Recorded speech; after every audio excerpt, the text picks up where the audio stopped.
All right. So Anna, thank you for being here with LeaderPass Podcast. It's so good to have you, and I can't wait to learn about what you do and the value you bring to the world. So let's get started with a little bit about yourself. Absolutely. Thank you so much for having me. I teach next gen up-and-comers to become indispensable in their work worlds, especially under the world of AI takeover and market uncertainty that we have right now. Okay. I teach them how to be indispensable, how to be the person that everyone loves to work with, because we all know what it's like to work with someone that we cannot stand.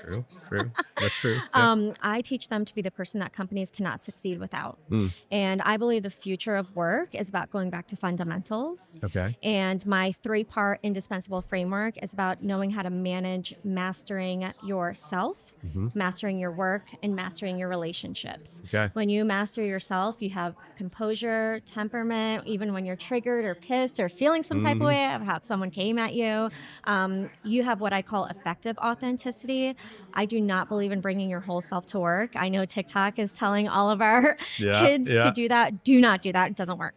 Okay. So I believe in bringing your signature self to work. You're still authentic. You're still energizing, but you're making sure that whatever you're saying is landing well, and you're taking responsibility for your energy. So I trademarked the term signature self. Did you? Okay, I cool. love to like speak that. on that, especially for a women empowerment group. Yeah. The second pillar is about mastering managing work. Okay. While this is about executing critical thinking, aka common sense, over communication, this is about not being closed-minded. Okay. And being open-minded to new generations. Gen Z just surpassed boomers in the workforce this past quarter. Okay. Being open-minded to new innovation. We cannot stop AI from coming, and different ways to do things. The X factor in being indispensable is managing relationships. And while this is about building trust, connection, respect, this is about not being an avoider. Okay. Not avoiding hard conversations, delivering feedback, healthy conflict. So when you do that hard thing first, that's when you drive that real deep connection. You're the person that opportunities are constantly chasing you versus you blindly applying on LinkedIn day in and day out. Yeah. It's more important than ever right now to master indispensability. Deloitte came out with a study saying by 2030, 2 out of 3 jobs are going to be soft skills intensive jobs. And those soft skills intensive jobs are going to grow 2.5 times faster than technical jobs. Really? Just recently, the CEO of Anthropic, which owns Claude AI, just said that also by 2030, AI is going to take over 50% of entry-level jobs. Wow. Now, that should not be anything that's going to put fear in our upcoming generation. It should fuel them to really understand the importance of knowing how to show up at work, how to play the game, the unwritten rules of mastering workplace dynamics, so you can not only keep your job, but excel in it and stand out. Yeah. Yep. So when you think about how you're presenting what you just presented, I can picture a keynote.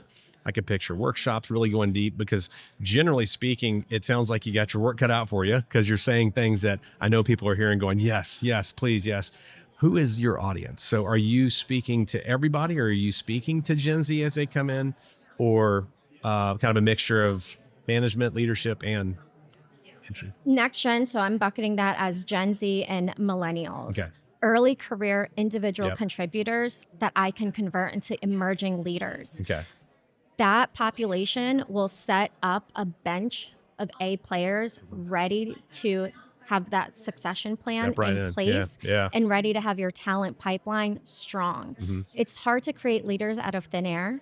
Most times you're an individual contributor, you want to make more money. Great news, you got promoted. Oh, by the way, you not only have to continue doing your individual contributor job, but now you have to manage humans, which is the hardest job on the planet.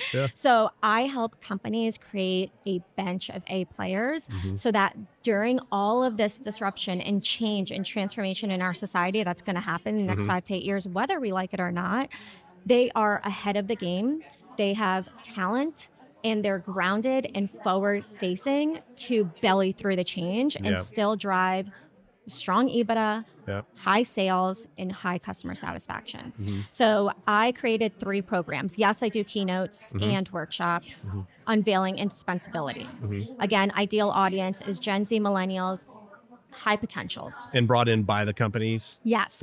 My client is the C-suite key decision maker, but my pure audience is individual contributors, early career. So I also do indispensability training. It's a 6-month training program that ends with a graduation that stakeholders are invited to, and the attendees have a showcase to stakeholders. So the stakeholders see their ROI in real time, and the audience is given case studies, fire drills, where they have to perform live and show their indispensability skills that they learned through this training program so that they're ready to go.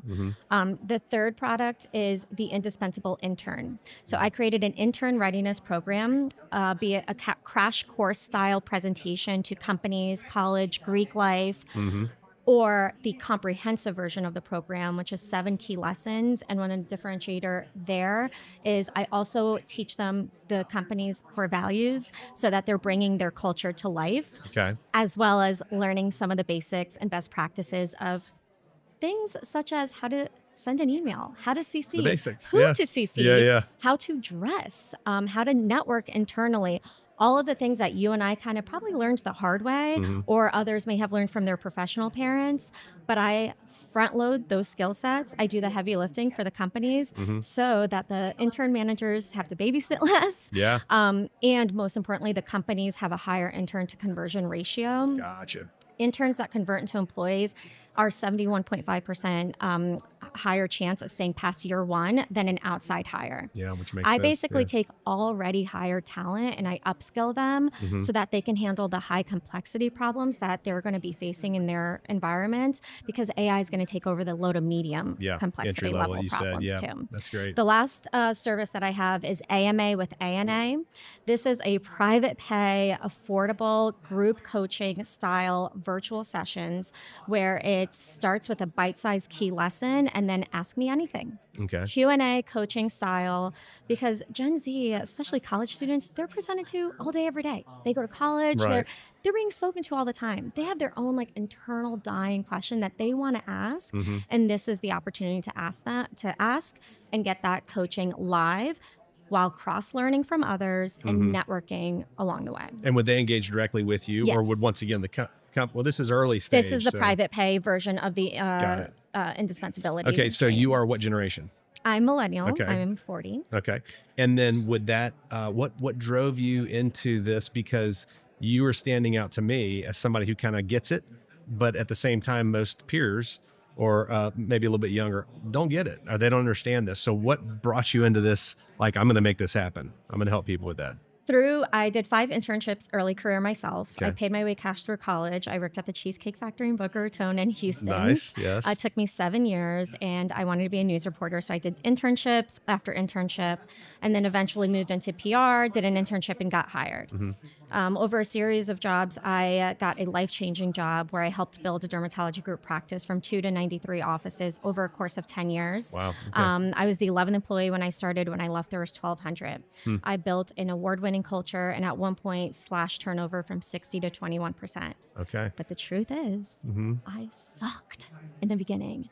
I was dispensable and just by the grace of God did not get fired. People did not like working with me. I had a one-size-fits-all approach. Listen, I'm a hard worker. I'm a fast learner. You should operate the same way. And I fell on my face. I once had an employee quit, no notice because of me. I sucked. And thank heavens I didn't get fired.